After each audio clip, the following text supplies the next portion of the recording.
Good morning, you guys. This March 15th, we have a UFC Apex card headlined by a rematch between Marvin Vettori and Roman Dolidze. As always, main card prediction only from bottom to top. Important to mention that there has been a change to the fight card order. When I was studying for these fights about a week ago, in the main card, we did have a bantamweight fight between Su-Young versus AJ Cunningham, which is what we'll be covering today. But it looks like it got knocked down to the prelims, and instead it got replaced by light heavyweight bout, which I did not prepare for, so we will not be covering that. And that's between Dr. Njokuani versus Brenson Ribeiro.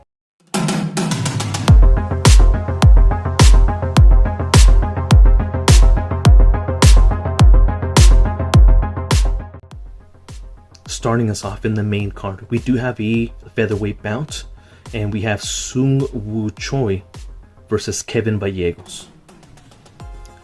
Choi's last fight ended pretty quick, and he was on the receiving end of a brutal knockout against Stevie Garcia. Since that fight ended rather quick, within 2 minutes, the only thing I can take away from Choi is that he had landed a couple of inside leg kicks that definitely threw Steve Garcia's base off. He actually, if I remember right, he actually got knocked down, technically. But other than that, he wasn't able to do much, and he pretty much got TKO'd early. His opponent, Kevin Vallejos, on the other hand, I believe he only has one fight, and it's in the Dana White's contender. He got a pretty cool TKO win where he threw a barrage of punches. Now, they didn't look like they had a lot of steam to them, but hey, punches and bunches eventually accumulate, right? I have Choi winning this fight by unanimous decision. Vallejos did look impressive with his combinations. However, again, like I mentioned, there wasn't too much steam behind them. He is no Steve Garcia, so I definitely see Choi being able to circle, move around, land that inside leg kick, land his 1-2s here and there, and ride out a decision here.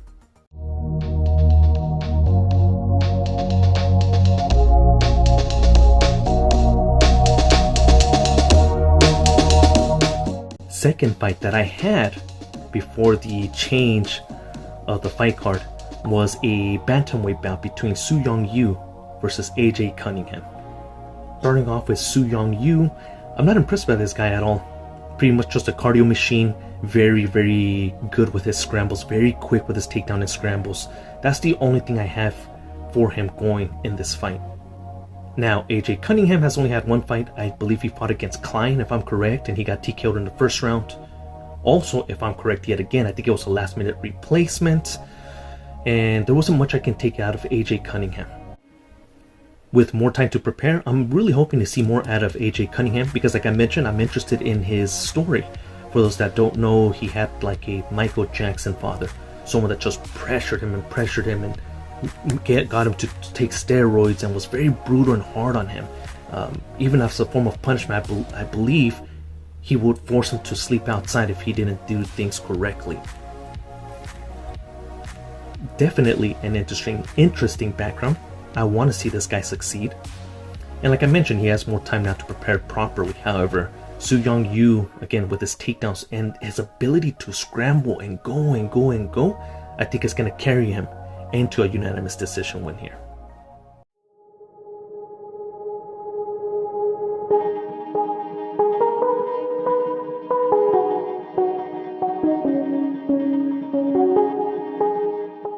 For our third fight of the evening, we go to the bantamweights, or we stay with the bantamweights. We have a fight between Blackshear versus Cody Gibson. Blackshear's last fight against Stamen was incredible. I mean, what a highlight finish he was able to get.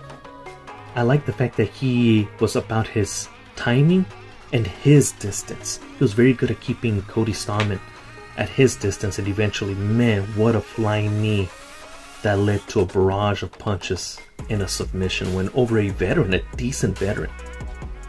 Speaking of veterans, his opponent Cody Gibson has been all over the place. He's been in the UFC, got cut, put in his work, came back to the Ultimate Fighter, and now it seems like he's riding a 2-fight win streak. Very, very well-rounded in every aspect of MMA. His last fight against Ann Helliger This guy just put a clinic, a grappling clinic, consistently had Ann Helliger in trouble. So it's not just about wrestling somebody and keeping position. Cody Gibson was going for finishes here. This is going to be a fun one. You got two guys that if they smell blood, they go for the kill, and they seem to be very, very quick with their scrambling and their wrestling and securing submissions. However, Cody just, I think, has the experience here. I think Cody's going to be able to either outwork him on the floor for a unanimous decision win, maybe even get a late submission in the third round.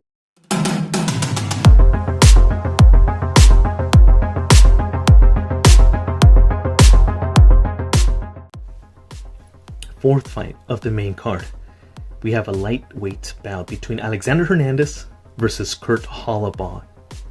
This, you guys, is going to be fight of the night. Both guys that come forward. Alexander Hernandez being a colossus of a guy, explosive, powerful, right? And Kurt Holobaugh's similar in the sense that he walks forward. However, he's more resilient, he's tenacious, he depends more on making it an ugly fight and exhausting his opponents, and then he really starts taking over.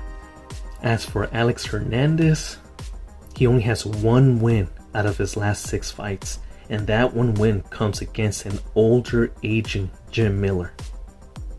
I believe Alex Hernandez is just very limited, although physically gifted, yes, and athletically gifted. He's a one-trick pony, just depends on coming in, bull rushing you, being a juggernaut, and landing a big power shot that's gonna stop the fight. That's all he depends on now. And his opponent, Kurt Holobaugh, reminds me a lot of PFL's Clay Collard. Someone that just walks forward, might not be the sharpest, might not be the fastest, might not be the most explosive, but the guy comes in to fight. He can take damage, decent cardio, and just pushes and pushes and pushes. And let me tell you, if you can't figure him out by the beginning of the second round, you're pretty much done for. Decent striking, durable. I see Kurt Holobaugh being able to outlast Hernandez. Hernandez tends to have a cardio issue, so I definitely see Kurt being able to make this an ugly fight, to drag him into deep water, so to speak.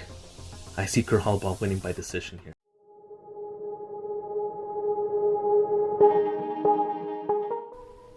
Fifth fight of our main card, we go to the welterweight division, and we have a fun fight that's definitely gonna end with somebody getting knocked out. It is Chidi and Njokuani versus Elizeu, Zaleski, dos Santos. Both fighters are very, very exciting. And Njokuani coming in with in more of a style of a calculated, methodical approach to his 1-2s.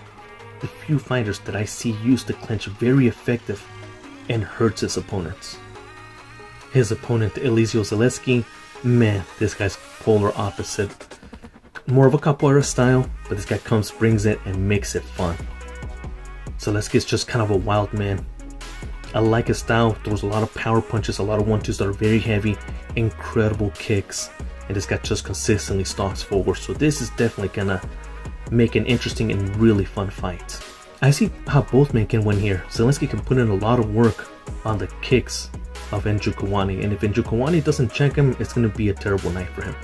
However, I'm starting to lean more towards Njokuani. I think the fact that he can create and maintain a specific distance that's effective for his 1-2, plus if the fight gets too close, his clinch game, I think he's better at both of those than Elizeu Zaleski. I lean more towards Njokuani. I feel that Njokuani, if he's careful and he checks the leg kicks and slowly stalks forward and puts in work with his 1-2 to keep Zaleski from getting too comfortable, and eventually clinches him up, he can put in work with the knees to the body, the elbows. I mean, that beautiful work he does in the clinch can definitely slow down Elizeu. And I can either see Njokuani either stopping Elizeu or eventually start taking over and get a unanimous decision.